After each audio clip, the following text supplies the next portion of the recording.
Hey, good morning everyone. It is another week in Canberra. It's the last week. We've got myself, we've got Michael, Maren, and over here, eating breakfast, we got Kelly.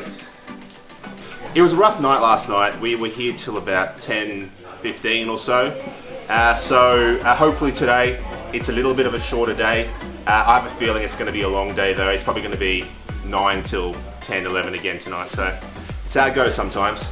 The government unfortunately loves to rush through bills without proper scrutiny. I think it's a real shame, but unfortunately it is what it is. That's what people voted for, a lack of accountability. When Albanese promised that he would be a kinder, gentler, more accountable government, I think he may have been stretching the truth slightly there.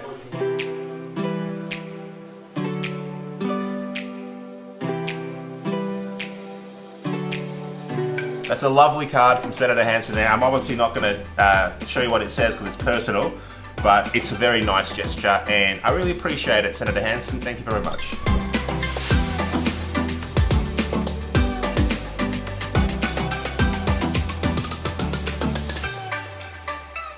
We do not want under it. All right, that sound actually hearing there is the bells ringing. That means we have a division to rush to. We've got a TV over here. So the TV is showing us right now that this is about the United Nations Declaration on the Rights of Indigenous People. I believe that's one from Lydia Thorpe, Michael? Correct. Private. Senator Thorpe, from Senator Thorpe. All right, I'm going to run down. I'll be back soon.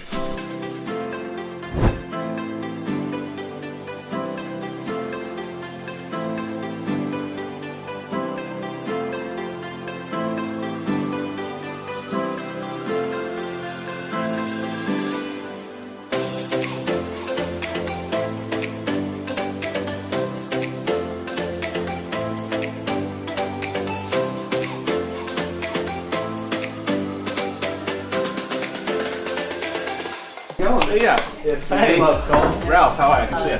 How are you? Hey, Mark, good to see you finally. Yeah. Come on in. Okay, mate. Ralph. Anyone else? That's it. That's it? Awesome. Like a tea, coffee, soft. I'll have my coffee, please. We've got all sorts of teas. What do you like? You know what my favourite teas from Mauritius. No. I get it once every few years. The moustache is real. It is real. How are you? Good to see you, Michael. Nice to meet you. I met you once before, I think. We have, yeah. Last year. So everybody except, so that's Rosetta and Peter married, and these are all ex-UAP candidates. You probably know the face. I think the last time we had to mate, I'm pretty sure we had to clean up the $1 billion notes and stack them in the trailer. Oh yeah. You and I and your brother. Yeah, fine. Yeah. There's one there. Yeah, I just noticed it. I still got two. Yeah, I got two as well. There's one behind the drawer there. Because in a few years, I suspect that $1 billion note's going to be worth something It'll in be Australia. It's your $100 note. Yeah, Probably. sadly. If the inflation keeps on going up the way it's going up, who knows? So we've got Rosetta, Gary, Peter, Andrew, Rob. Rob. Yeah. Okay. Good. Scott. Hello. Amy. So I think I've met a lot of you before. Yeah, so everyone who works in the office is all ex-UAP candidates. Yeah. Literally everyone, right? Yeah. All of us, yeah. Where did you run, Scott? Down in Isaac's, not far from here. So Okay, so quite a Southeast Victorian. Melbourne. Victoria. Yeah. Yeah. Yes, your place is familiar now. Yes. We're all Victorians. Same except boys, Michael, is he in South Australia? Except for Michael, yeah. Sue Ellen. Michael was just pops up here and there and Who else is down this end? hold them to account. So in this corridor, you got myself, you got Antique, and you got Roberts. Oh, wow. And Rennick. Rennick's down a bit. Oh, okay. And Rennick as You're all well. rebels. Yeah. Something like that. Rebels without a cause. Or with a cause. Canavan's downstairs and that way it is. So, And they're nice to work with in real life? Yeah. yeah, do great. And their staff are good blokes? Shoes. Yeah, very good. Sweet. Alright, so Michael and I here are just putting the finishing touches on a speech which I'm delivering hopefully later today. It's called My Body, My Choice. It starts off with bodily autonomy is a fundamental human right. I don't have the right to intrude on your medical choices, and you don't have the right to intrude on mine. Put simply, my body, my choice. That's the first paragraph. Hopefully you like it. If you want to hear it all, check it out on YouTube. Click the link down below. We've got Senator Watt yabbering on here about the Australian Citizenship Amendment Bill. Interesting bill. Rushed through, of course, much too quickly as always. So we've got some guests here today. Everyone at home, do you guys want to just give a quick 10 seconds of who you are? Sure. Robert Nalbandian, ex-UAP candidate. Thought I'd come and support Ralph and the team doing a fantastic job. G'day, Andrew Robertson, former UAP candidate for Warringah. Just here to see Ralph in action today. My name's Gary Dolan. I'm a ex-candidate for UAP. My name's Rosetta Sakari. I was an ex-candidate for United Australia Party in the federal election. We're just here to support Ralph today. All right, so we're off to the roof. We're going to check out the roof. These guys are all my guests here. Obviously, they're all ex-UAP candidates. That's how we like to do it. We like to keep everyone around because they're all good people. Let's go and check out the roof, and we'll take you guys with us. This is the hall where we have all the functions and things like this. Wow. So what they'll do is they'll deck out the hall with your tables, screens, all that kind of stuff, and stage, obviously. And we have everything kind of important in this room. Apparently, according to what I've been told, I don't know if it's true or not, this is designed to have a bit of grey noise in the background, so that if you're having private conversations, it's harder to hear you if you're whispering and things like that. Apparently. I don't know if it's true, but that's what I've been told. So, Senate and House of Reps. This is obviously the roof. So this is a fantastic view. So we can see straight down to the war memorial, straight down, and the white building down there is Old Parliament House. Pile in, guys, pile in. I'll tell you guys a little story about the roof. That flag on the roof there is the size of double-decker buses. Oh, apparently, so I've been told, yeah. No. It's huge. Yeah, massive. Yeah. The G-forces generated when it whips in the wind at the end destroys it pretty quickly. So they've got flags which they constantly rotate through. And they cost 25 million a time. Look, I don't know how much it costs. For the parliament.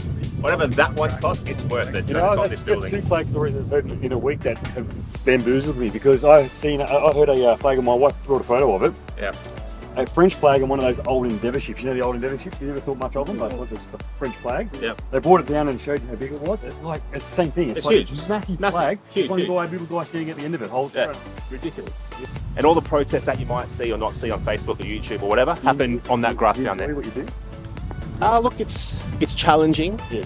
I wouldn't say it's difficult, but it's definitely got its challenges because you're in a building where a lot of people don't seem to care about Australia. Now, from up here, Canberra actually looks all right. It's just when you go into the building that it sucks. But up here, it's lovely. Labor is not the party of the working man anymore. Not anymore. It's the party of big corporations now. Because every time they pass new laws and things like that, it shuts down. It makes it more difficult for small business, and only large corporations can survive. Because you need an army of accountants and lawyers and everything to make sense of half these laws they pass. So, it's no good. So people will ask me why I became a senator. I became a senator because I was sick of seeing the country that I love so much be ripped apart by, from what I can tell, in my personal opinion anyway, people that don't seem to love the country as much as I do, people that don't seem to want to put Australia first, people that seem to put us second, third, fourth, or even lower down the trough. And I was sick of that. I'm a staunch patriot. I love our country.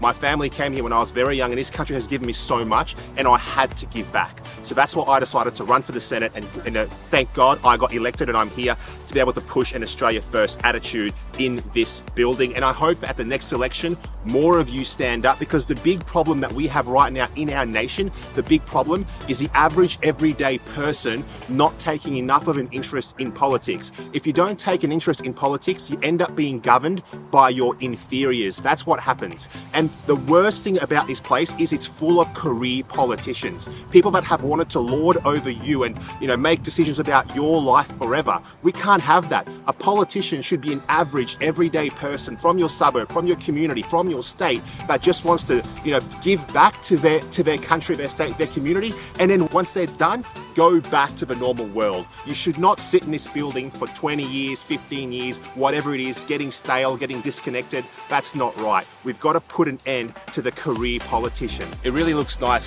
from up here. So what you guys can see down into the distance is you can see the war memorial. So the whole idea is that when we're here in this building, we look at that thing and then we know what our decisions can end up doing. It can end up doing that. So it just helps us to really focus and hopefully make better decisions in this place that don't result in another addition to our lovely but yet very somber and sad and patriotic as well war memorial.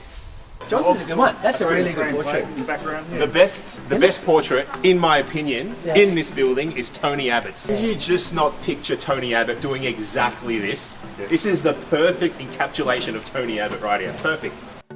Because I know that. All right, so the choice is this. We can go to the trough, which is where we would sometimes eat, where everyone else eats, their staff, etc. Or we can go to the members and senators' dining room. Where do you want to go? I don't think that sounds way better. Yeah. All How right. much cash do I need to? You said I can't pay cash. No cash. They only take card. That's fine, let's do that. Cashless society in action in Parliament House, unfortunately. I know. If I had my way, we'd accept cash, but unfortunately, it's not the way it is right now.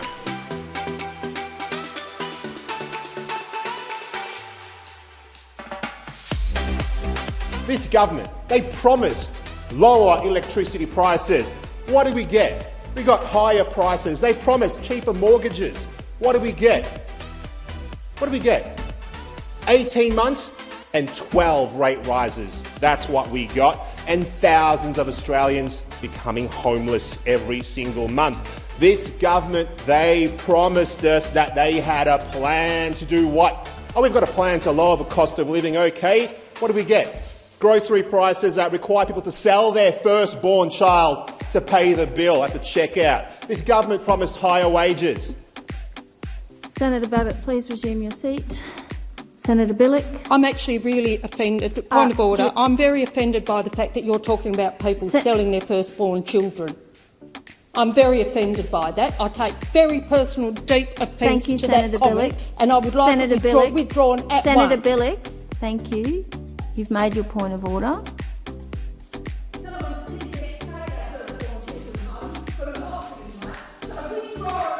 Senator Billick, Senator Babbitt, it would assist the chamber if you would withdraw that comment.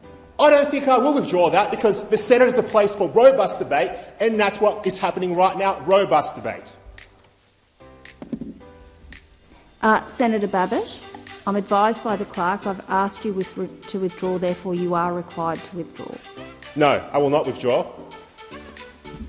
Please resume your seat. Senator Babbitt, I'm advised by the clerk that as I've requested that you withdraw, you need to withdraw, otherwise it's open to me to withdraw the call from you.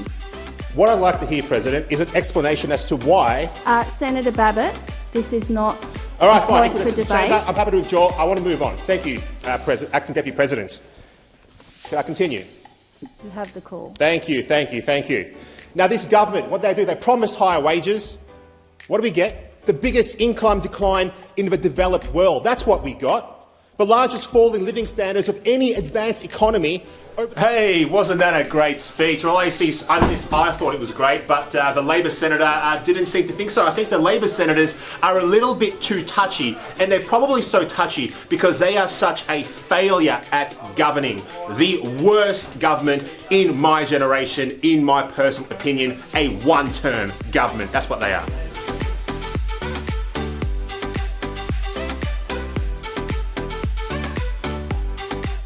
Today was a pretty interesting day. Of course, the government changed the order of the day around completely because they have the power to do so. And what they did today was they basically decided to ram through some more bills without enough scrutiny. In fact, this year, just this year of the Albanese government, we've seen approximately 113 or 14, something like that, bills passed just this year. I mean, it is absolutely crazy. All we seem to do is just pass more and more and more laws. You know what? Instead of passing laws, why don't we repeal some laws instead? We have enough laws. So it looks like it'll be another late night for us. We probably won't be out of here until 9 o'clock at the earliest, maybe more like 9:30 or 10. What time did you start this morning? We started this morning at 9 o'clock, so it'll be at least a 12-hour day in prospect. That's the way it goes sometimes in this place.